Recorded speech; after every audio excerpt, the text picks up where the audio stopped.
Irmãos, que dia precioso nós temos aqui.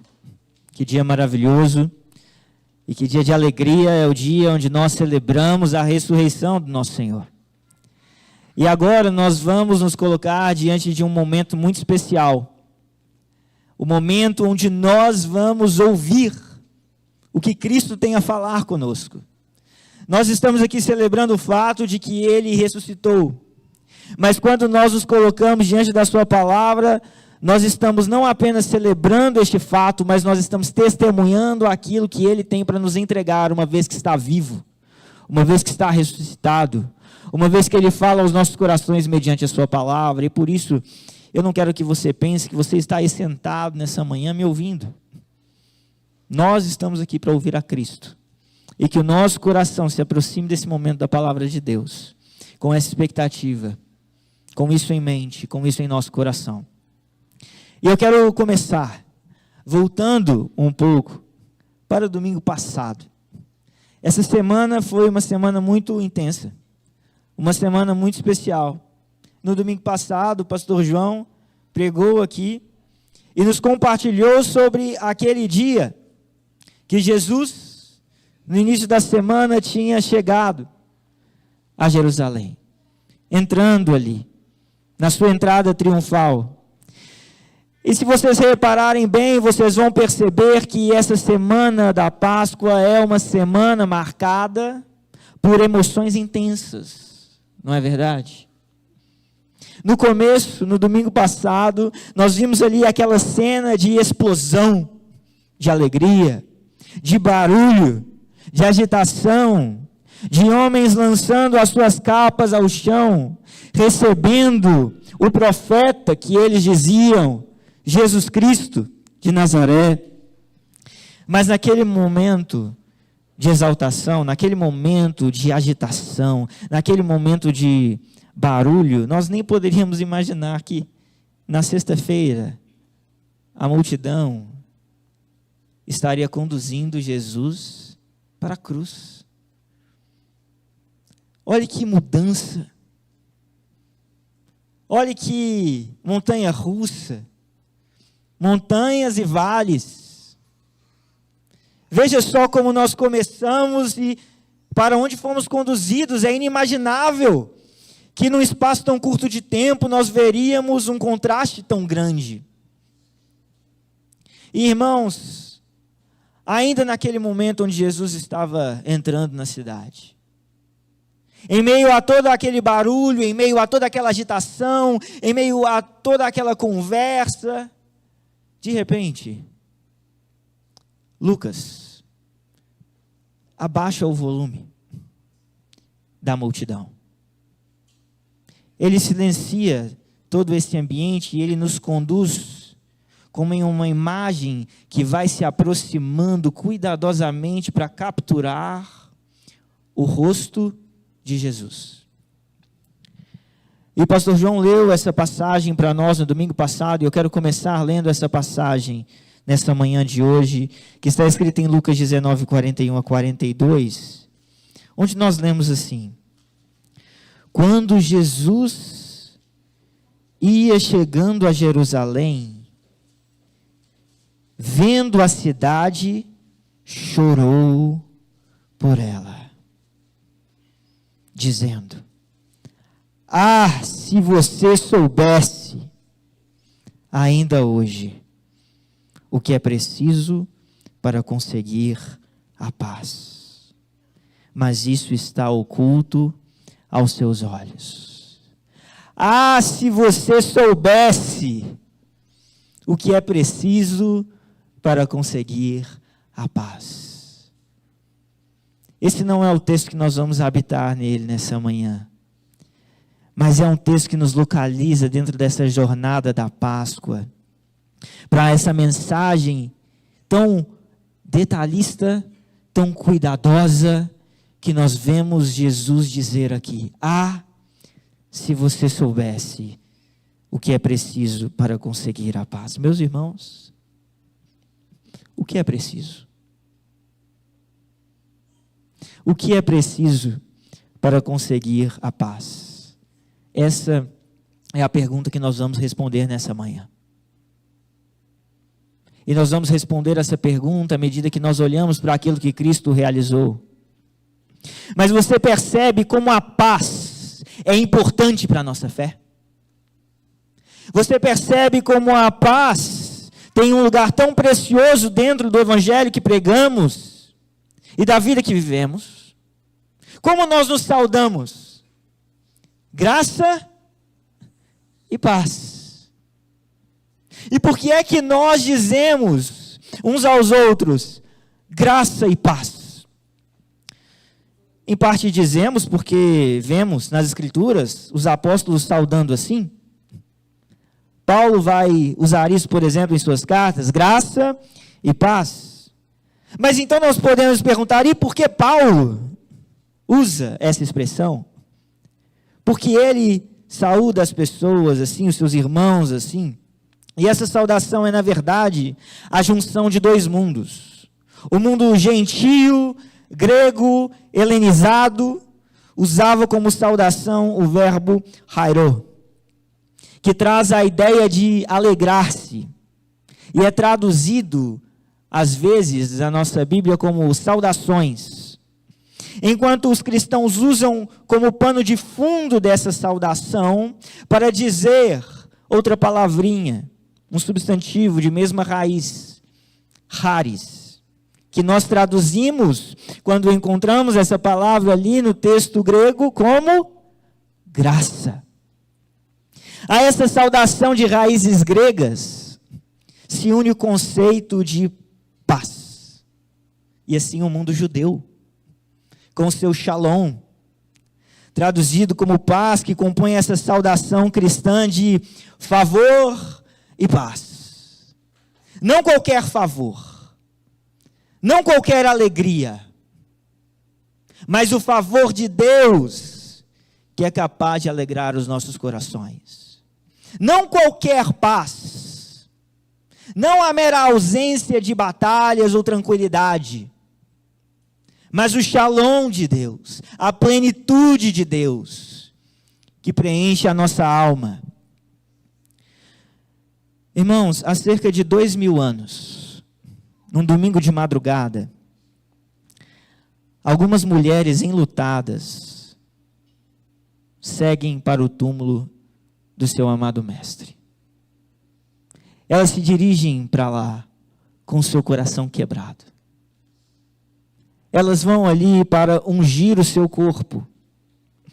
E ali naquela caminhada, depois de um sábado tão difícil, depois de uma sexta-feira ainda mais dolorosa, elas seguem naquele domingo de madrugada, sem espaço para qualquer coisa que faça referência à alegria. Como alguém poderia saudá-las ali? Com qualquer ideia que remetesse a qualquer alegria que fora roubada pelos últimos eventos e acontecimentos, elas estavam em meio a uma catástrofe. Mas de repente essas mulheres, sem razão para alegria, escutam a seguinte palavra: Hairete. E o que isso quer dizer? Alegrem-se. Essa é a saudação ouvida por elas. Mas qual é o motivo dessa saudação? O motivo é quem diz. E Mateus 28:9 descreve assim: E eis que Jesus veio ao encontro delas e disse: alegrem-se. E elas, aproximando-se, abraçaram os pés dele e o adoraram. Irmãos, foi assim. Naquele domingo, logo cedo. Aqui está a graça. Aqui está a alegria. Aqui está essa cena que nós remetemos quando usamos essa palavra, quando trabalhamos esse conceito, quando nos saudamos e lembramos que o nosso Senhor ressuscitou e por isso nós nos alegramos. Mas onde está a paz?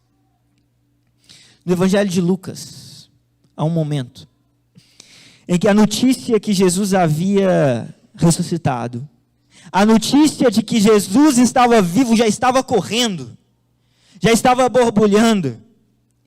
Já tinham pessoas que estavam comunicando essa verdade, mas os discípulos ainda não o tinham encontrado. Os apóstolos ainda não tinham visto.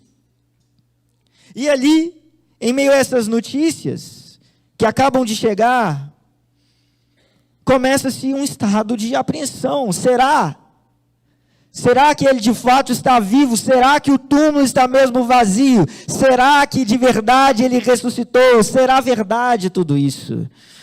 Será verdade o que essas mulheres dizem? E estes homens que vêm do caminho de Emaús, será verdade que tudo isso está acontecendo? E juntos ali, sob o mesmo teto, eles experimentavam um cenário de apreensão, de expectativa, com esses últimos eventos que estavam sendo relatados a eles, até que de repente, do meio dessa apreensão, uma voz corta esse sentimento. E quais são as palavras ditas ali? Lucas nos conta em seu evangelho, capítulo 24, versículo 36, e ele escreve assim: falavam ainda eles estas coisas, quando Jesus apareceu no meio deles e lhes disse: que a paz esteja com vocês. Paz, que doce paz, que paz maravilhosa. Hoje é dia de ressurreição, hoje é dia de graça e paz. Hoje nós temos razão para nos alegrar, ao nos lembrarmos desse acontecimento e dessa alegria que nos é comunicada através desse Cristo ressurreto, que nos conduz à sua presença, pela proclamação do seu evangelho. E veja comigo, não é a paz que nós procuramos. Nós aqui não estamos, de fato, em busca de paz. Não há em nós uma desordem, não há em nós um caos, não há em nós uma dor, e nós procuramos uma paz que possa responder a essa dor. Não vem de dentro de nós as batalhas que nós declaramos contra Deus e o mundo, mas eu preciso de paz. Você precisa de paz. E é por isso que hoje, nessa manhã de domingo, nós vamos procurar essa paz no lugar onde podemos encontrá-la. E eu quero convidá-la a abrir a sua Bíblia no livro de Atos, no capítulo 10. E nós vamos ler do versículo 36 ao 43. Ali nós vamos para encontrar essa paz. E eu chamo a sua atenção para o fato de que nessa passagem que nós vamos ler, quem está falando é Pedro. E Pedro está falando essas palavras que nós vamos ler a Cornélio, falando de paz a um homem de guerra. E assim nós vamos ler essa passagem. Esta é a palavra que Deus enviou aos filhos de Israel, anunciando-lhes o evangelho da paz, por meio de Jesus Cristo. Este é o Senhor de todos. Vocês sabem o que aconteceu em toda a Judeia, tendo começado na Galileia, depois do batismo que João pregou. Como Deus ungiu a Jesus de Nazaré com o Espírito Santo e com poder. Jesus andou por toda parte, fazendo o bem e curando a todos os oprimidos do diabo, porque Deus estava com ele. E nós somos testemunhas de tudo o que ele fez na terra dos judeus e em Jerusalém. Depois eles o mataram, pendurando-o no madeiro. Mas Deus o ressuscitou no terceiro dia e concedeu que fosse manifesto não a todo o povo, mas às testemunhas que foram anteriormente escolhidas por Deus, isto é, a nós, que comemos e bebemos com ele, depois que ressurgiu dentre os mortos. Jesus nos mandou pregar ao povo e testemunhar que ele foi constituído por Deus como juiz de vivos e de mortos. Dele, todos os profetas dão testemunho de que por meio do seu nome, todo o que nele crê recebe remissão dos pecados. Feche seus olhos. Vamos orar ao Senhor. Pai, nós queremos entregar agora diante do Senhor o nosso coração e reconhecer nós precisamos de paz. E essa paz que nós precisamos, sabemos que só podemos encontrar no Senhor. E nós estamos aqui reunidos nessa manhã, Deus, não para ouvir homem algum, mas para ouvir o que o Senhor tem a dizer à tua igreja. E eu quero pedir que abra os nossos ouvidos espirituais, que abra o nosso coração, para que nós possamos ser visitados pela ministração do teu Espírito nessa manhã. Nesse dia de ressurreição, Deus, nós apelamos ao teu amor, que perdoa os nossos pecados, que nos lava das nossas feridas, que nos chama para perto de ti. E nós clamamos ao Senhor, fala conosco, Pai. Com graça, fala a nós da paz. Assim nós oramos em nome de Jesus Cristo. Amém. Irmãos, como eu disse a vocês, esse texto que nós acabamos de ler, é uma passagem onde vemos as palavras que Pedro está dirigindo a Cornélio. Mas quem é Cornélio? Você pode se perguntar. Cornélio é um centurião romano, um militar. Mas o que é um centurião? Para nós respondermos essa pergunta, nós precisamos entender que nós estamos falando aqui do Império Romano. E o Império Romano, é óbvio, tinha um poder militar. E ele organizava o seu exército em legiões.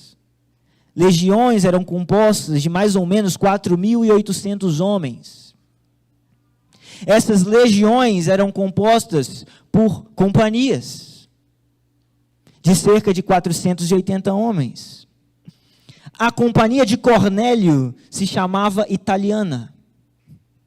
E essas companhias, elas eram ainda subdivididas em centúrias, e cada companhia era composta mais ou menos por 6 centúrias, sendo cada centúria de em torno de 80 homens. E Cornélio era então um centurião, um dos responsáveis, líderes, por uma dessas centúrias.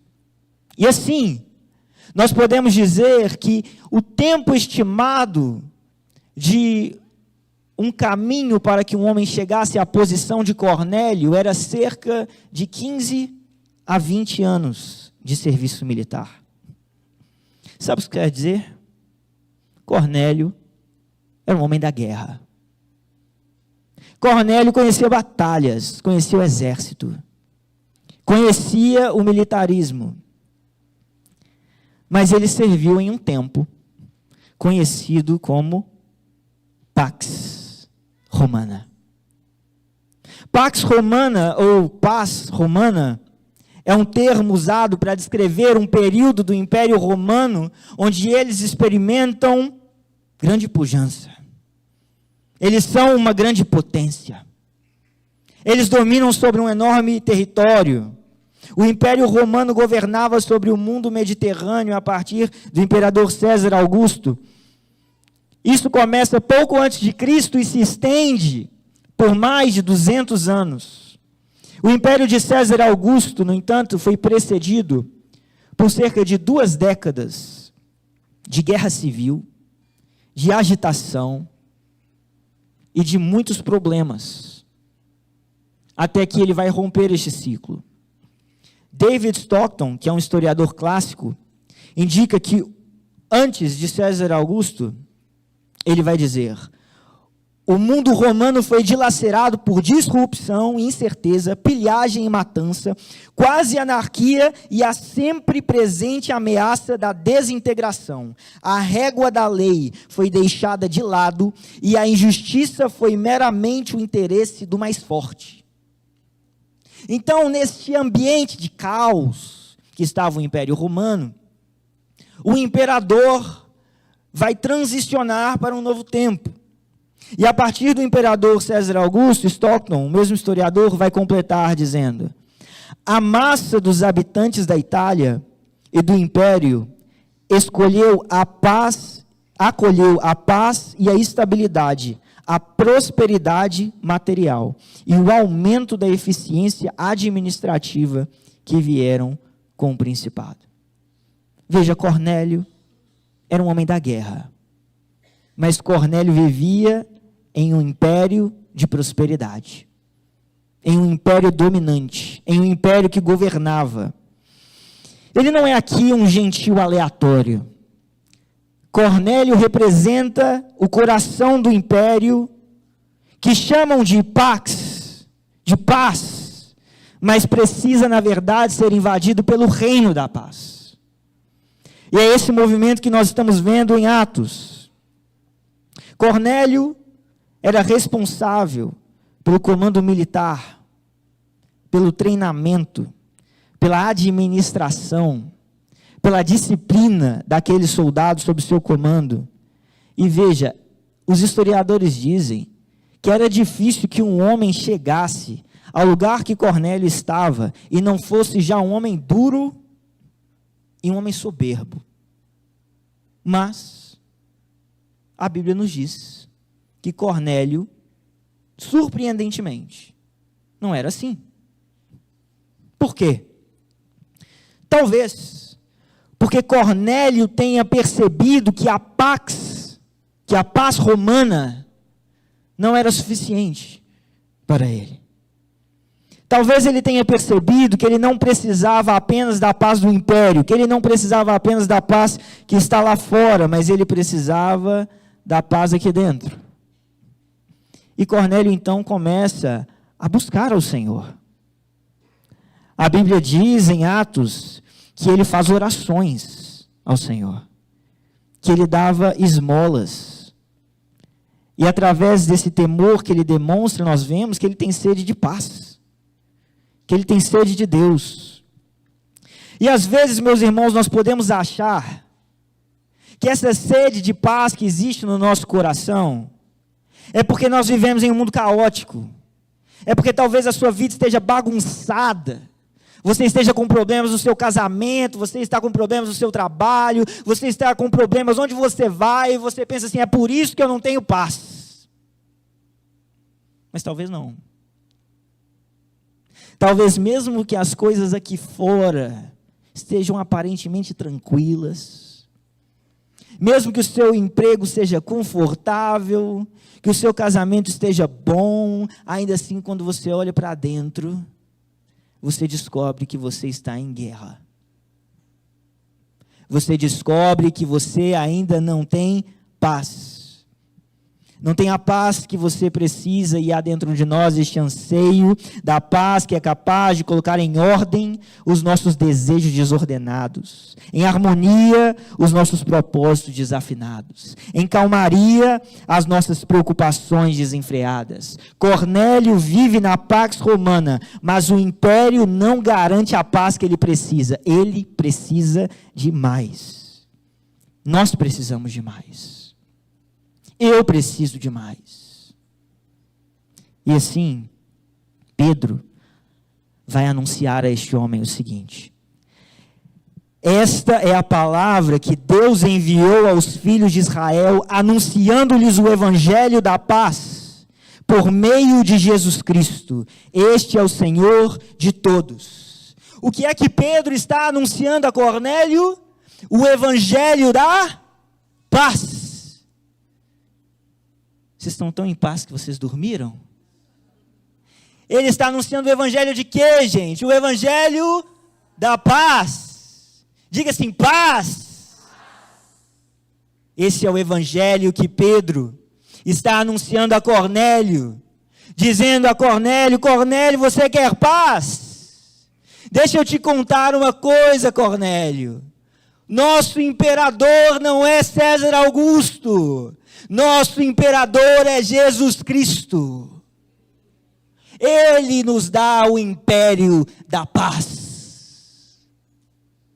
Não é em Roma, não são nas edificações de Roma, não são nas vitórias de Roma, não é no exército de Roma que você encontrará paz.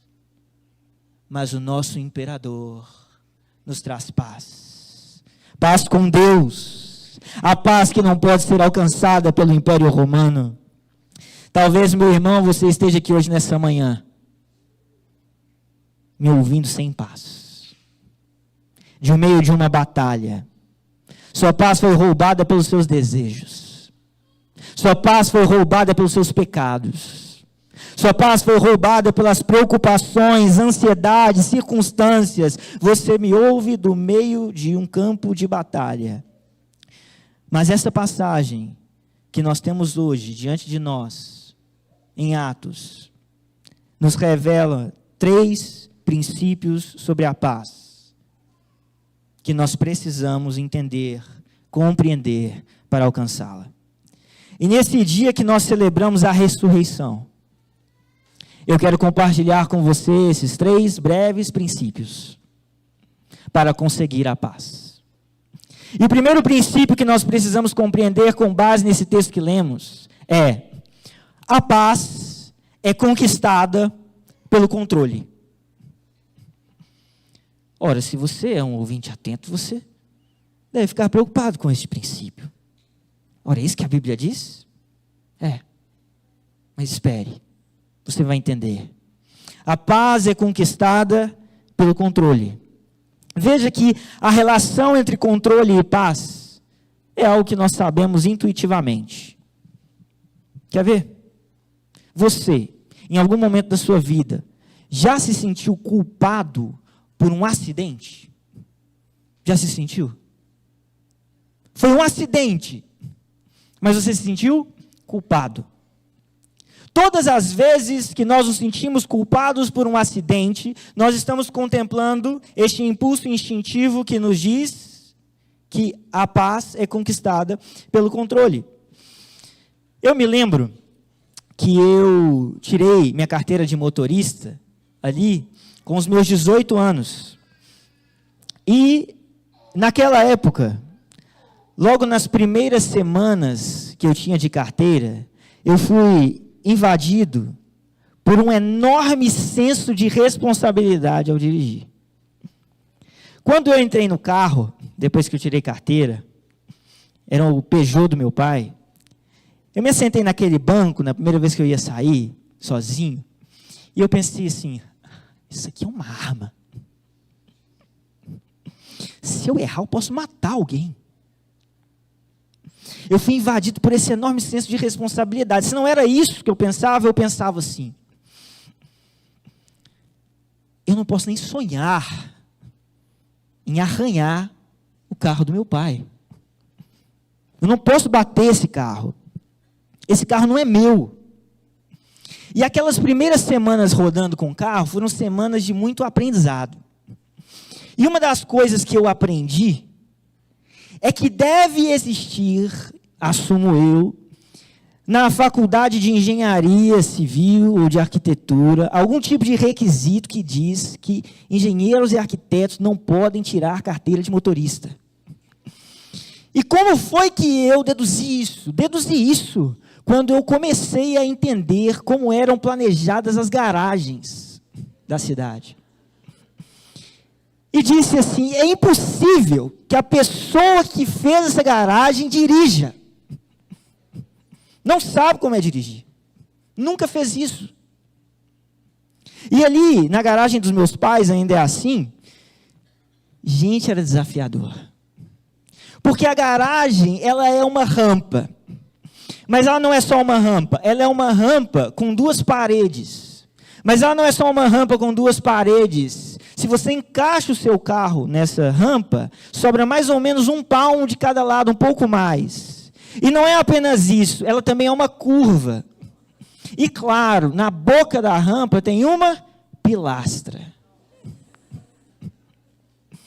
E essa era a garagem que eu, que tinha acabado de tirar a carteira, tinha que tirar o carro.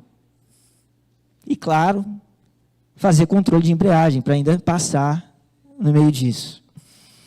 E ali, nesses dias, eu saía daquela garagem com o maior cuidado do mundo. E foi assim da primeira vez, da segunda vez, da terceira vez, da 10ª vez, até que se tornou automático. E eu comecei a subir aquela rampa cada vez mais rápido e cada vez mais tranquilo. Cada vez mais rápido e cada vez mais tranquilo. Cada vez mais rápido e cada vez mais tranquilo. Até que, bum! Eu fechei a curva demais. Eu meti aquela porta na parede e saí arrastando até o final da rampa. Irmãos, quando aconteceu aquilo, esse é o momento que o mundo para. É aquele silêncio barulhento após o estrondo. E a culpa vem. Eu quis bater o carro? Jamais. Foi um completo acidente. Mas o que eu perdi? Eu perdi o controle. E quando eu perdi o controle, eu perdi a minha paz. Existe em nós uma tendência de perder a nossa paz quando nós olhamos para aquilo que está além do nosso controle. Muitas vezes a nossa ausência de paz está diretamente conectada ao fato de nós mantermos os nossos olhos naquilo que nós não temos sob o nosso controle. Em certo sentido, essa relação está certa, e é isso que nós vemos na passagem que lemos. A paz é conquistada pelo controle, mas não o nosso. E aqui está a diferença. O problema do nosso controle é que ele vai te trazer uma paz limitada, uma paz temporária, uma paz ilusória. Ela acaba da próxima vez que você fechar a curva rápido demais. Mas talvez seja isso porque você tem vivido sem paz. Você está procurando paz sob o seu controle. Você está procurando dominar sobre tudo e sobre todos. E à medida que você sente que você domina, você sente paz. Mas quando você se depara com aquilo que não está sob o seu controle, você entra em guerra. Você perde a sua paz. Eu disse a vocês que Cornélio vivia sob a Pax Romana. Mas sabe o que Tácito, um historiador do 1º século romano, vai chamar a Pax Romana? Ele a chama de vis romana, o poder romano. E ele a descreve dizendo: os romanos chamam de império o que na verdade é assassinato, roubo e lucro. Eles fazem uma desolação e chamam isso de paz. Esse é o tipo de paz promovido pelo controle dos homens. Parece paz para você? Veja que Tácito olhava para isso e não conseguia identificar paz. Mas nós estamos vendo aqui controle. Nós estamos vendo aqui o domínio romano. Para alcançar a verdadeira paz, Cornélio não precisa que Roma exerça o seu controle, e nem nós precisamos de controlar o mundo à nossa volta. O que nós precisamos é de render o controle àquele que Pedro aponta como o soberano sobre todas as coisas nessa mesma passagem que lemos: Deus. Essa é a fonte da nossa paz. Olhe como Deus é apresentado nessa passagem. Deus envia a palavra, unge a Jesus, acompanha seu ministério, o ressuscita no 3º dia, o manifesta diante das testemunhas que Ele mesmo escolheu, e por fim, Deus constitui Jesus como juiz de vivos e de mortos. O que o evangelho apresentado por Pedro nos ensina? Que Deus está no controle da história. Que Deus é soberano sobre toda a história. Mas e quando Jesus e os seus pais tiveram que fugir para o Egito? Deus estava no controle da história. E quando eles estavam voltando de Jerusalém e voltaram sem Jesus, Deus estava no controle da história.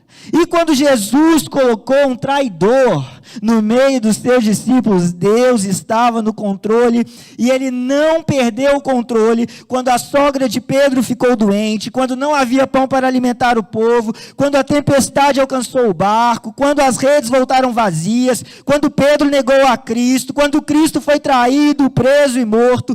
Ele não perdeu o controle quando Cristo ressuscitou. Por que é que você acha que ele perderia o controle agora, quando ele nos prometeu que ele voltaria?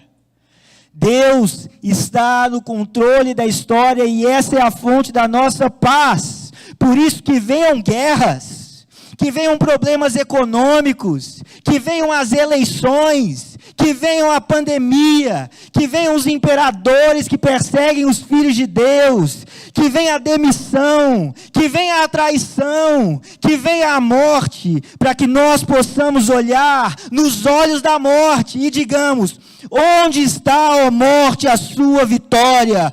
Onde está, ó morte, o seu aguilhão? Graças a Deus, que domina sobre tudo e sobre todos. Graças a Deus, que não perde o controle de nada na história. Graças a Deus, que nos dá a vitória por meio do nosso Senhor Jesus Cristo. Aqui está a nossa paz. Não é porque eu controlo, não é porque você controla, é porque Deus é soberano. E Ele domina sobre tudo e sobre todos, a despeito de como você percebe as circunstâncias, a despeito de como você percebe a economia, a despeito do que o seu chefe te diz. Meu irmão, você quer paz? O nosso maior erro é pensar que para termos paz, nós precisamos de tudo sob o nosso controle. Para termos paz, nós precisamos contemplar a verdade que está tudo sob o controle de Deus. E disso vem a nossa paz. E a ressurreição de Cristo é Deus proclamando diante de nós: a história está nas minhas mãos. É isso que vemos quando contemplamos a ressurreição. Há, no entanto, aqui um segundo princípio para a paz que nós precisamos entender. A paz é resultante do trabalho. Irmãos, pensar que paz não tem nada a ver com trabalho é um grande engano. Um grande engano. Às vezes nós associamos em nossa mente a imagem de paz como harmonia, como tranquilidade, como se a paz não desse muito trabalho, tudo estivesse independentemente funcionando bem. Não se engane. Paz dá trabalho, dá muito trabalho, dá trabalho para ser conquistada, dá trabalho para ser mantida. Veja, eu não sou pai, mas eu sou filho, e eu já fui criança. Eu me lembro quanto trabalho dava a minha mãe para manter a paz na nossa casa, entre mim e meu irmão. Se você é pai, provavelmente você sabe que paz dá trabalho. Dá muito trabalho. E você sabe quem também sabia que paz dá trabalho? Cornélio. Cornélio sabia disso porque ele era oficial romano. Ele trabalhava pela Pax Romana. Mas não só por isso. Existe um outro aspecto aqui que nós precisamos perceber. Como eu disse antes, Cornélio não era um centurião comum. Ele não estava aplicado apenas em conquistar a Pax Romana. Ele também estava aplicado em conquistar a paz aqui dentro. Ele estava em busca dessa paz que eu e você também estamos. Em Atos, ele é descrito como um homem temente a Deus, que dava muitas esmolas, que orava sempre a Deus. Cornélio trabalhava para encontrar a sua paz. Mas você sabe o que é surpreendente? Que apesar de todo o trabalho de Cornélio, ele ainda não tinha a paz que ele procurava.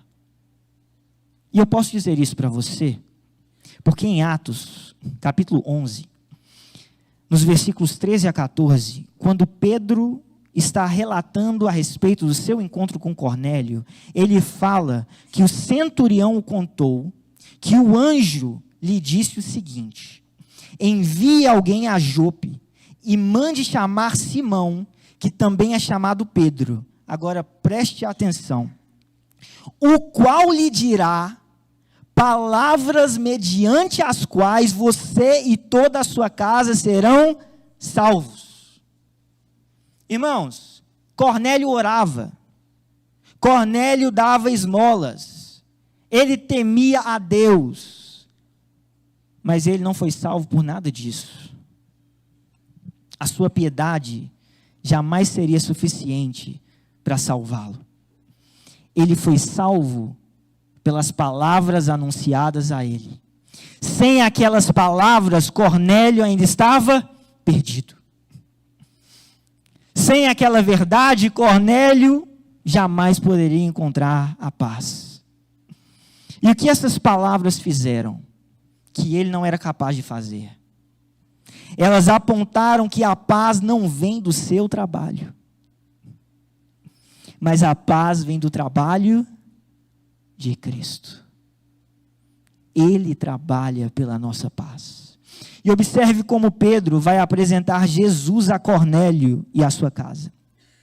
Nesse texto, quando nós observamos como Jesus está sendo descrito, nós vamos ver que Jesus é enviado, anuncia o evangelho da paz, exerce seu senhorio, recebe de Deus uma unção e missão, cura pessoas, faz o bem e recebe o mal, é morto, crucificado, ressuscita, se manifesta às testemunhas, dá uma missão aos seus discípulos e julgará a todos no fim. Paz dá trabalho, mas não nosso. Não é o nosso trabalho que conquistará a nossa paz. C.S. Lewis escreve um livro interessante. Você vai achar meio estranho. Eu também achei quando li esse livro. Mas é um livro que se chama O Grande Divórcio. E nesse livro, ele conta a história de uns fantasmas que estavam no inferno. E lá tinha um ponto de ônibus. E aí esses fantasmas pegam um ônibus. E para onde esse ônibus estava levando, gente? Para o céu. E aí eles chegam lá no céu. E eles deveriam escolher se eles iriam ficar ou se eles iriam voltar. E acontece algo interessante ali. Porque aqueles fantasmas, eles chegam no céu, mas você já viu fantasma? Eu acho que não. Mas você deve ter visto Gasparzinho, pelo menos. Você vai se lembrar que o conceito da nossa cultura é que fantasmas são o quê? Translúcidos, não é? Eles não são sólidos. Você vê através deles. E quando esses fantasmas chegam no céu, eles descobrem que o céu é sólido. E eles não. E apesar do céu ser um lugar maravilhoso, estonteantemente belo, esses fantasmas, eles entram em crise. Porque aquele lugar é ameaçador. Veja que a mera experiência de pisar sobre a grama para eles era extremamente dolorosa. Porque a grama era sólida. E ela não se dobrava debaixo dos seus pés. Eles saíam então andando com dor, andando encurvados ali. Em determinado ponto, algumas pessoas sólidas do céu se aproximam dos fantasmas. E uma dessas pessoas sólidas tem o nome de Len. E ao chamar um dos fantasmas ali, identificado como Homem-Zarrão, ele gera em Homem-Zarrão uma grande indignação. Por quê? Porque Homem-Zarrão e Len se conheceram quando eram vivos. E quando eles estavam vivos, Homem-Zarrão era chefe de Len. E quando ele vê Len no céu, ele fica indignado. Porque ele sabia que Len, quando era vivo, tinha matado uma pessoa. E ao vê-lo no céu, o fantasma começa a demonstrar toda a sua revolta de ter ido para o inferno, quando Len foi enviado para o céu. E o fantasma diz a Len: era só o que me faltava, só pode ser brincadeira, não está certo. Porque você está aqui todo satisfeito consigo mesmo, você, um assassino maldito. Enquanto eu, durante todos esses anos, vagava pelas ruas lá embaixo, em um lugar que mais parece um chiqueiro. Fui honesto durante toda a minha vida. Dei o melhor de mim para todo mundo.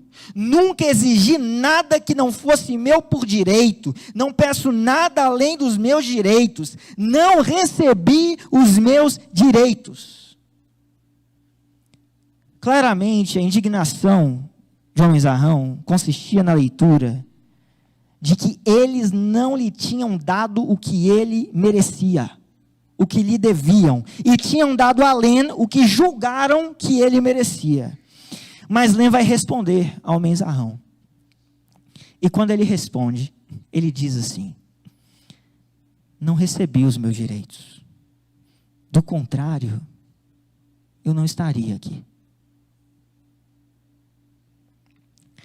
O que revela a nós que o Homem-Zarrão estava duplamente errado. Primeiro, ele recebeu exatamente o que ele merecia.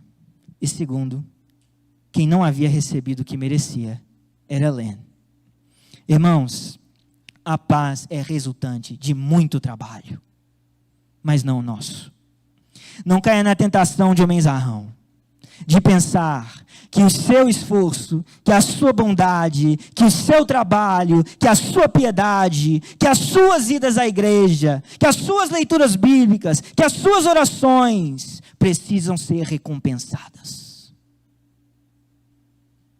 Passa trabalho. Mas Jesus fez todo o trabalho pelo qual nós alcançamos a paz. Não é a respeito do que nós fazemos. Deus nos livre de receber o que merecemos.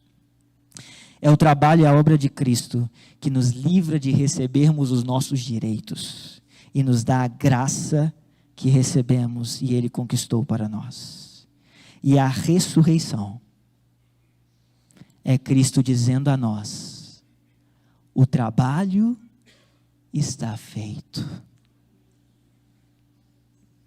E por isso nós podemos viver em paz. E por fim, a nossa passagem nos leva a um terceiro princípio para a paz. A paz é desfrutada pela submissão. Esse princípio, ele também vem da noção instintiva que nós compartilhamos, a de que para usufruirmos de paz, nós precisamos de submissão. Irmãos, veja que hoje, no mundo, nós vivemos em um mundo longe da paz. Não vivemos. Todas as notícias que recebemos são notícias de uma nova guerra, de uma nova ameaça, de uma nova bomba, de uma nova inimizade. Nós estamos em um lugar, sim, no Brasil, onde às vezes nós vivemos alienados pela nossa rotina e nós não acordamos com mísseis cortando o céu, mas precisamos ter a consciência do mundo no qual nós nos localizamos. E eu posso dizer para vocês que nós nunca estivemos tão perto da Terceira Guerra Mundial. Isso, se ela já não começou. Nós vivemos em um mundo em guerra. Nós vivemos em um mundo em batalha. E nesse ambiente global de guerra, nós podemos observar uma coisa: guerras são causadas porque os homens querem submeter os outros aos seus interesses. Todas as guerras hoje se cessariam se os homens se submetessem aos interesses dos seus inimigos. O problema é quando o preço da submissão é mais caro do que o preço da guerra. Quando o preço da submissão se torna mais caro que o preço da guerra, a guerra se torna uma rota alternativa para a paz. E é porque entendemos que paz é desfrutada pela submissão que nós usamos linguagens como negociar a paz. Isso está impresso em nós, então, na nossa experiência, na nossa vivência, a relação entre paz e submissão. Apesar, no entanto, dessa percepção carregar verdade, o Evangelho, em certo sentido, a confronta. Como? O Evangelho corrige a nossa tendência de nós acharmos que o caminho da paz é o de submeter os outros a nós. E nos mostra que o caminho da paz oferecido pela submissão não é de submetermos os outros a nós, mas de nós nos submetermos à vontade de Deus. De nós nos submetermos a quem Ele é. Na verdade, submeter os outros a nós é o caminho mais curto para começarmos a guerra. Se você observar com atenção a explicação do Evangelho feita por Pedro em Atos 10, você verá que ele não só aponta a soberania de Deus e o trabalho de Cristo, ele também nos fala de dois grupos de pessoas que estão ali: os escolhidos e os perseguidores. Ambos contemplam os atos de Deus na história, os escolhidos e os perseguidores. Mas essa contemplação faz com que os escolhidos se submetam, se rendam. Eles comem e bebem com Cristo ressurreto. Eles recebem de Cristo a comissão de testemunhar. Eles recebem o perdão dos seus pecados. Enquanto os perseguidores são aqueles que encontram Cristo fazendo o bem e curando e fazem o quê? O matam. O penduram no madeiro. Querem submetê-lo e não se submeter. Querem dominar sobre ele.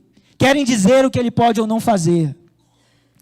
Lewis vai identificar no seu livro ainda, O Grande Divórcio, que, de uma maneira interessante, nós podemos dividir o mundo em dois tipos de pessoas. Os primeiros são aqueles que viram para Deus e dizem a Deus: seja feita a tua vontade. O segundo grupo são aqueles a quem Deus virará para eles e dirá: seja feita a tua vontade. Ao primeiro grupo, os que viram para Deus e dizem: seja feita a tua vontade, Deus os convida à sua paz, ao seu reino. Mas o segundo grupo, Deus vai dizer, a quem Deus vai virar e dizer a eles: seja feita a sua vontade, são os que correrão rapidamente para dentro do inferno e trancarão as suas portas pelo lado de dentro. A humanidade é dividida nesses dois tipos de pessoas. A paz só é desfrutada quando nós nos submetemos à vontade de Deus.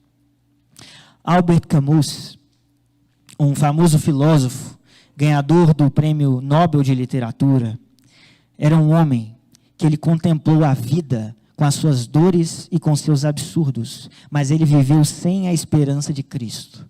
E em uma de suas obras, chamada A Queda, ele expõe que o homem é um ser culpado, que constrói inúmeros sistemas de autojustificação numa tentativa desesperada de tentar ser absolvido da sua culpa. No entanto, o que o homem descobre é que ele falha miseravelmente e nunca consegue essa absolvição. Veja, eu não estou dizendo para você aqui de um pastor, eu estou dizendo aqui para você de um filósofo que viveu sem a esperança de Cristo. Mas esse homem reconhece que no estado da humanidade nós vemos essa culpa impressa sobre todos e essa tentativa de absolvição. E nesse livro, A Queda, ele vai contar a história de Clemens, um advogado que defendia os órfãos e as viúvas. Um advogado que só pegava causas nobres. Mas, em determinado momento da história, esse advogado descobre, diante de uma tragédia, que ele fazia isso apenas por pura vaidade. Em um trecho, o próprio Clemens vai dizer o seguinte: a modéstia me ajudava a brilhar, a humildade a vencer e a virtude a oprimir. Quando o Clemens descobre que ele não consegue se livrar da culpa simulando virtudes, ele tenta se entregar agora à completa libertinagem. Ele diz: agora não está funcionando ser virtuoso, eu vou parar de ser hipócrita. Eu vou viver como quiser viver. Eu vou me entregar às minhas pulsões e desejos. Eu vou fazer o que eu quiser, tentando fugir da hipocrisia. Essa estratégia também falha miseravelmente, porque ele continua sem paz. Mas e agora? O que ele irá fazer? E ele, por fim, decide viver como o que ele vai chamar de um juiz penitente.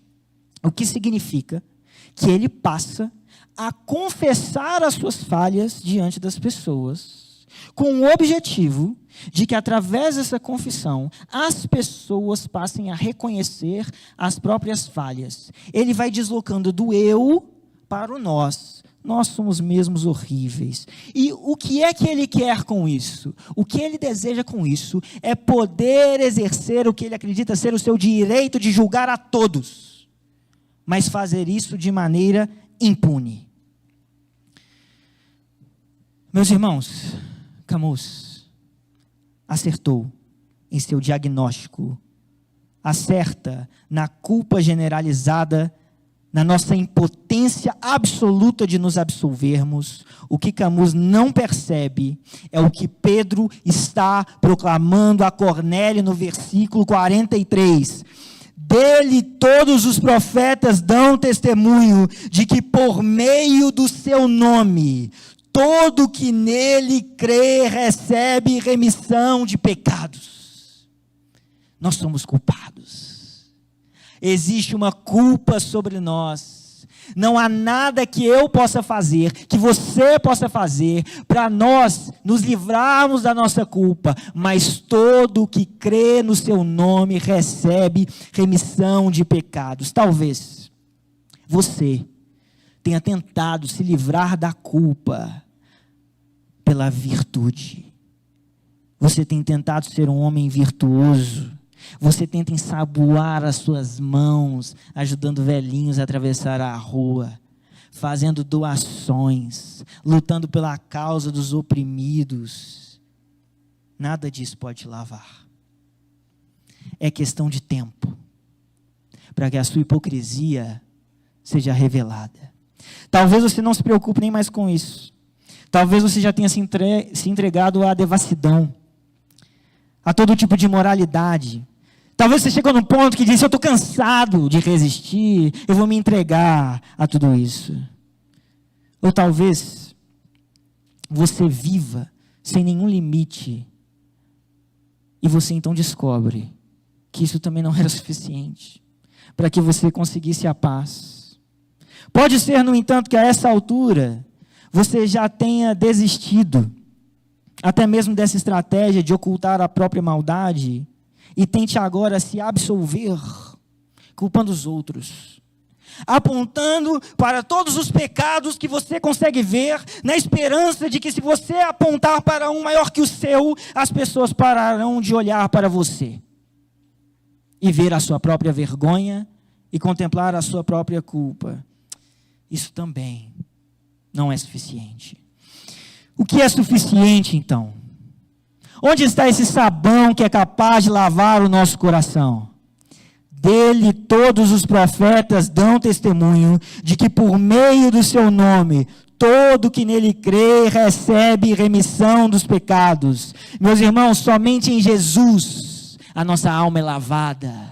Somente em Jesus o nosso coração é perdoado. Somente em Jesus a nossa paz é alcançada. Por isso, não resista. Se submeta à sua vontade, se submeta ao seu reino. A ressurreição nos anuncia o que Camus não escutou: a saída para nós, a paz. Diante da realidade da ressurreição, o que nós precisamos, o que eu preciso, o que você precisa, Léo, o que você precisa, Vini, o que você precisa, Letícia, o que você precisa, Sofia, o que você precisa, Lucas, o que você precisa, Luiz, o que você precisa, Davi, o que você precisa, André, o que nós precisamos é de, diante dessa ressurreição, dizer: eu creio, e alcançar a paz, e entrar no reino de paz. Não há outro caminho, irmãos. Sexta-feira, nós estávamos aqui. Tivemos uma cantata no dia da crucificação. Na sexta-feira, a última dessas velas se apagou. No domingo, todas elas estão acesas. Isso é o que aconteceu com aquelas mulheres que chegaram ao sepulcro e ele estava vazio. O sepulcro está vazio, mas o seu coração precisa se encher. A paz de Cristo tem que encher o seu coração. E essa é a única paz que nos tira deste inferno transparente de ilusões e nos dá aquilo que é sólido, aquilo que nós podemos segurar, aquilo que nós podemos confiar. Por isso, se você está aqui hoje, nesse domingo de Páscoa de manhã, e você ainda não encontrou essa paz, e você ainda não se submeteu a esse Cristo, e você ainda não entendeu que Ele tem o controle da história nas suas mãos, eu quero te dizer, hoje é dia para que você diga, eu creio. Hoje é dia para que você contemple a visão do Cristo ressurreto, proclamado por Pedro a Cornélio, ecoado na história até a nós. E diga, eu creio. E nós estamos aqui nessa igreja para te ajudar a caminhar. Dá trabalho. Mas não é o nosso trabalho que nos salva. Cristo fez todo o trabalho que precisava ser feito para que eu e você possamos viver em paz. Por isso que essa paz repouse sobre a sua vida nessa manhã. Vamos orar? Senhor, nós te agradecemos, Pai, pelo teu amor e pela tua paz, pela graça que foi derramada a nós. Nós clamamos a ti, Senhor, que se existe aqui alguém entre nós que ainda não rendeu a vida ao Senhor, que ainda não entendeu que o Senhor é rei sobre tudo e todos, que hoje o teu Espírito governe esse coração até o Senhor. Nós clamamos, Deus, que neste domingo de ressurreição haja vida lançada sobre essa igreja. Eu quero pedir ao Senhor por aqueles irmãos que estão aqui, Deus, no meio de batalhas. Batalhas no emprego, batalhas no casamento, batalhas nos relacionamentos, batalhas com as próprias emoções, batalhas com a ansiedade, batalhas com a ideia de que eles precisam de controlar tudo, de serem bem-sucedidos, de trabalhar demais. Deus, ajuda esses que estão em batalha a renderem-se ao Senhor e a entregar ao Senhor as preocupações, as ansiedades, os problemas, o casamento, o emprego, e que em Ti eles possam encontrar a paz, Pai.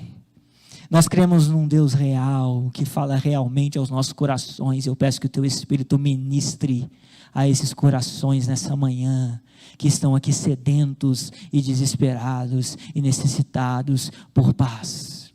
E amanhã, na segunda-feira, Pai, quando as tentações vierem, que nós possamos olhar para Ti e que nós possamos descansar em Ti, porque o trabalho foi feito pelo nosso Senhor.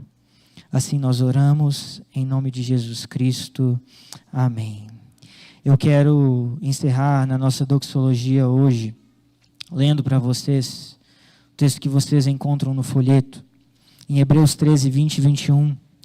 Ora, o Deus da paz, que tornou a trazer dentre os mortos o nosso Senhor Jesus, o grande pastor das ovelhas, pelo sangue da eterna aliança, aperfeiçoe vocês em todo o bem, para que possam fazer a vontade dele, que ele opere em nós o que é agradável diante dele, por meio de Jesus Cristo, a quem seja a glória para todos sempre. Amém. Que o amor de Deus, o Pai, a graça do nosso Senhor Jesus Cristo, a comunhão, as consolações e a paz do Espírito de Deus sejam sobre a sua vida hoje e sempre.